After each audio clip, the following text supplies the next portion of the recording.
Team India head coach Gautam Gambhir కి ISIS నుంచి బెదిరింపులొచ్చాయి. ఇదే విషయంపై ఢిల్లీ పోలీసులకు ఫిర్యాదు చేశారు గౌతమ్ గంభీర్. పహల్గాం ఉగ్రదాడిపై స్పందించినందుకే బెదిరింపు కాల్స్ వచ్చాయన్నారు. తనకు తన కుటుంబానికి రక్షణ కల్పించాలని ఢిల్లీ పోలీసులను కోరారు Gambhir. Team India head coach Gautam Gambhir కి ఐసిస్ నుంచి బెదిరింపులొచ్చాయి. ఇదే విషయంపై ఢిల్లీ పోలీసులకు ఫిర్యాదు చేశారు గౌతమ్ గంభీర్. పహల్గాం ఉగ్రదాడిపై స్పందించినందుకే బెదిరింపు కాల్స్ వచ్చాయన్నారు. తనకు తన కుటుంబానికి రక్షణ కల్పించాలని ఢిల్లీ పోలీసులను కోరారు గంభీర్. రైట్, గౌతమ్ గంభీర్ ఐసిస్ బెదిరింపులకు సంబంధించిన మరిన్ని డీటెయిల్స్ అనిల్ అందిస్తారు. అనిల్, దీనిపైన గౌతమ్ గంభీర్ ఏమంటున్నాడు?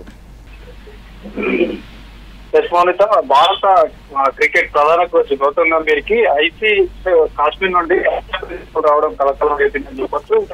జమ్మూ కాశ్మీర్ లో జరిగినటువంటి ఉగ్రదాడి అనంతరం గంభీర్ కి మెయిల్ ద్వారా చంపేశా అనే ఒక మెసేజ్ రావడం జరిగినట్టు కూడా అతను పోలీస్ స్టేషన్ లో కూడా ఫిర్యాదు చేయడం జరిగింది. నిన్ను చంపేస్తామంటూ కూడా ఒక మెయిల్ ద్వారా మెసేజ్ పంపారంటూ కూడా ఆయన తెలిపారు. సో ఢిల్లీ పోలీసులు ఇప్పటికే ఈ మెయిల్ రావడంతో అతను కేసు ఎఫ్ఐఆర్ కావడంతో పోలీసులు అయితే అప్రమత్తమయ్యారు. ఇక ఎందుకంటే భారత క్రికెట్ జట్టు గతంలో కూడా ఈ హత్య బెదిరింపులు రావడం జరిగింది. సో అతను ఈ పహల్గాం ఘటన ఏదైతే జరిగిందో సో అది మరొకటే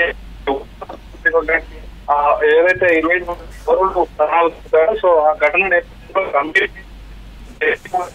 సమాచారం ఇస్తారు. సో నేను చదువుతానంటూ కూడా అనే మాటలతో కూడినటువంటి మెయిల్ రావడంతో మాత్రం పూర్తిగా పోలీసులు కూడా అప్రమత్తమయ్యారు. ఈ ఉగ్ర దాడి జరిగినటువంటి మరుసటి రోజు అంటే బుధవారం ఉదయం గంభీర్ ఢిల్లీ పోలీసులను ఆశ్రయించినట్టు తెలుస్తుంది. తన కుటుంబానికి పూర్తి భద్రత కల్పించాలన్నట్టు కూడా అతను ఫిర్యాదు చేశాడు. ఎందుకంటే ఇతను మాజీ బీజేపీ ఎంపీ అయినా కూడా ప్రస్తుతం టీమిండియా ప్రధాన కోచ్ గా విధులు నిర్వహిస్తున్నాడు కాబట్టి సో పహల్గాం ఉగ్రదాడికి సంబంధించినటువంటి గంభీర్ కూడా తీవ్రంగా స్పందిస్తూ తన ట్వీట్ లో కూడా పోస్ట్ చేశాడు. సో మృతుల కుటుంబాల కోసం ప్రార్థిస్తున్నాను అనేటువంటి మాటలతో దీనికి బాధ్యులైనటువంటి వారు ఖచ్చితంగా వారు మూల్యం చెల్లించుకుంటారు. సో భారత్ ప్రతీకారం తీసుకుంటుందని కూడా తన ఎక్స్ లో ట్వీట్ చేశారు. సో గంభీర్ ఇటీవలే తన కుటుంబ సభ్యులతో సెలవుల కోసం ఇతర దేశాలకు వెళ్లి తిరిగి మన దేశానికి వచ్చారు. సో ఇప్పుడు ఐపీఎల్ జరుగుతున్న ప్రధాన కోచ్లో కొంత విశ్రాంతి ఉంది కాబట్టి సో ఈ గంభీర్ ఈ వేదికను మాత్రం వ్యక్తిగత